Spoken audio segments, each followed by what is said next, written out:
Hello, everyone, and welcome to another weekly webisode with Bruce Landon. I am your host, Damon Markiewicz, as we have once again taken it on the road outside the Mass Mutual Center as we come to you this week from Manny's TV and Appliances at 1406 Elm Street in West Springfield. Bruce, thanks for joining us once again. Got tired of the locker room. We're back out on the road here at Manny's. Back on the road. Manny's longtime sponsor, Damon.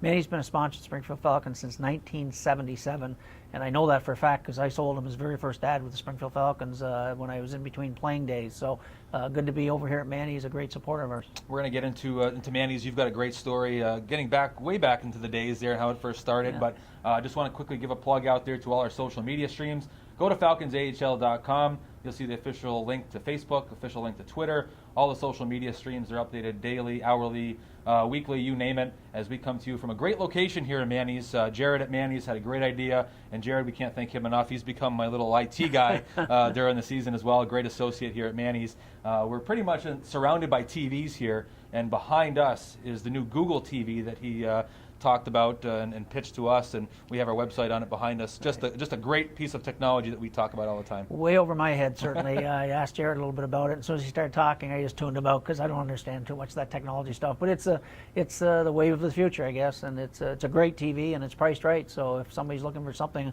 certainly high tech, this is a place to come. Well, thanks for joining us out there again, as once again we try to bring to you a little bit of the sponsors that are out there and show you the great sponsors that we have. Springfield Hockey, been around a long, long time, a lot of great loyal supporters out there. We've brought it through the webisodes with ticket package holders. On the fan side, we're trying to use these weekly webisodes with you, Bruce, to bring out the sponsors. And Manny's, there's no other loyal sponsor out there or more loyal than Manny's, pretty much going back to the original Springfield Indians days. Right. Been with you a long time. Just walk us through. I know you have a quick story how it all got started. I had actually, I was doing some summer sales for the Springfield Indians in 1977, and I had actually had an appointment with Eastfield Mall. And I was running about an hour or half hour early, so I decided to kill some time and wandered over to Manny's store on Boston Road and was just killing time looking at TVs. And one of the salespeople come down and asked me who I was, and I told him. He said, well, you should talk to Manny. He may want to do something. And I'd never met Manny in my life. And sure enough, Manny come down. We struck up a conversation, and I walked out of there with a small advertising package. I went over to Eastfield Mall, got them for a small advertising package. So all in all, it was a good day, but that was my first time I met Manny. We've become good friends since those days. As I said, not only has he been a good sponsor, he's been a good friend of mine. I've golfed with him. I know him very well. He's so well known in this community, certainly for a lot of the commercials he does, but also the great business he's ran for so many years with all his different locations. So that's how I first met him, and it's just so refreshing and rewarding for us, Damon, to have sponsors like Manny and Ted Hebert from Teddy Bear Pools and Big Y that have been with us through the good times and through the bad times. Absolutely. Damon Markiewicz along with Bruce Landon. Another weekly webisode through our social media stream on Facebook. Go to FalconsAHL.com. It's right behind us.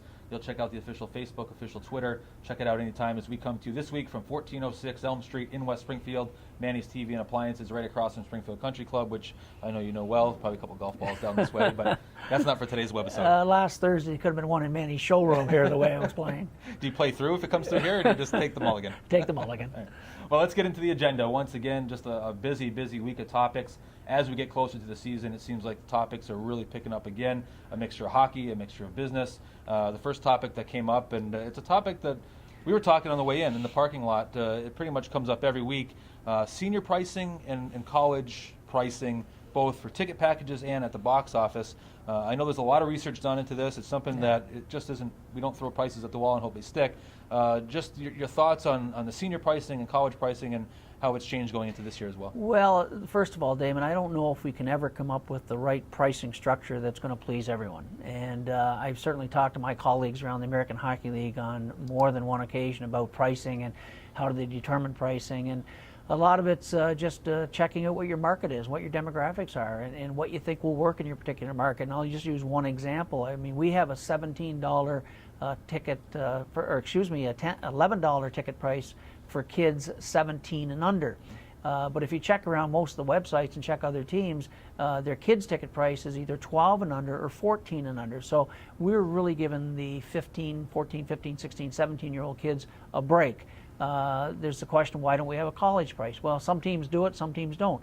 The college market has never been our strongest market, as we know. We've tried it before.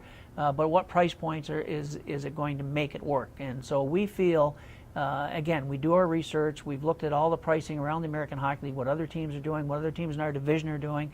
and we feel our price points are very fair. I made this very clear in a last episode we did.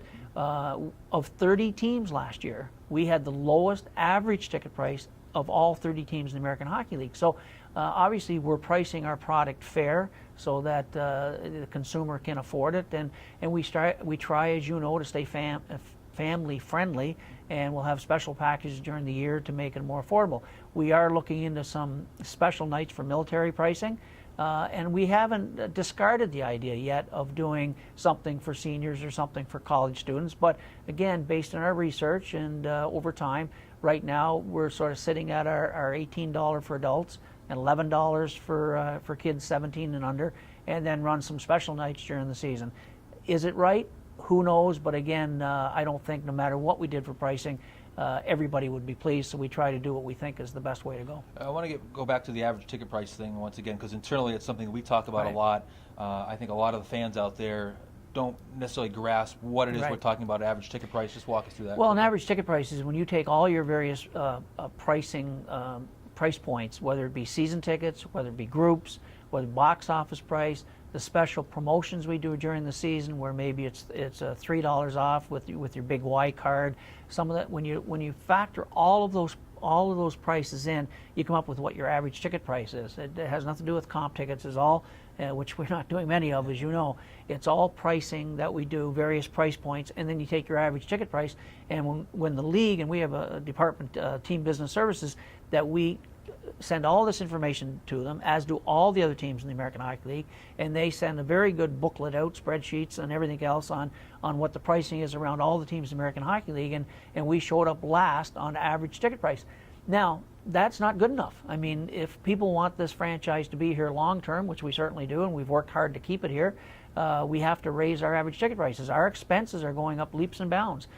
Travel costs, insurance, payroll, you name it, everything's going up. So for us to be able to stay up with the expenses, we have to be able to drive more revenue. And we feel that it's imperative going into this year that we slowly, and I'm not saying it's going to be leaps and bounds, but we slowly start increasing that average ticket price to get it up to a number that starts making sense and starts getting more in line with what most of the other teams in our league are doing. And I'm not talking big markets. I'm not talking your Chicagos and San Antonios.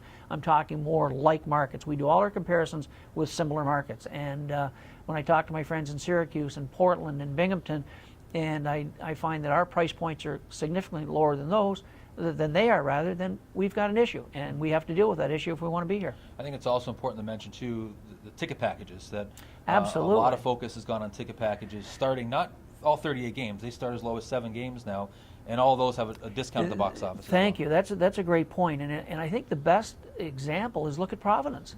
I mean, Providence, I believe their ticket price is $30. If you want to walk up and go to the game, you're paying $30, whether you're 14 years old or 54 years old. And what they do is they just sell package after package after package. So if there are seniors out there that want to attend 7 to 10 games, we have a package for them where their price points would be lower than if they just picked those games and went to the box office if we had a special price. So we have special packages available so that people can avoid the box office prices, buy their tickets in advance, and we're trying to drive more business that way, really following the Providence model, and that's what they do. Providence really does not concentrate too much on full season tickets. As you know, most of their focus is on all their packaging, and they do a fantastic job, and they've convinced their marketplace that if you want to go to 6, 7, 10, 15 Providence Bruins games, get in early, buy a package, and whether it's vouchers or tickets, and you'll get better prices. Well, we appreciate all the feedback out there. Hopefully that answers that. And it's something that will come up quite a bit, but that's normal. You know, as you get into the season, people pricing, it's we always say, we're always open for suggestions. This is something that we talk about it every week and give updates. I think the people enjoy that, and we enjoy getting the feedback. So appreciate all the topics there. It's something that you'll probably see in every webisode moving forward, but certainly, as we know, it never stops when you're talking about packaging and how to price it all. As we come to you, Damon Markiewicz along with Bruce Landon from 1406 Elm Street in West Springfield, Manny's TV and Appliances, a great location here. We sit in front of about 50 TVs right now. This would be great for during the season. You put a game on every TV, and we could sit in here for hours. Maybe there's a great promotion in the works. It could be, and Jared's got a creative mind, so we'll put him on that.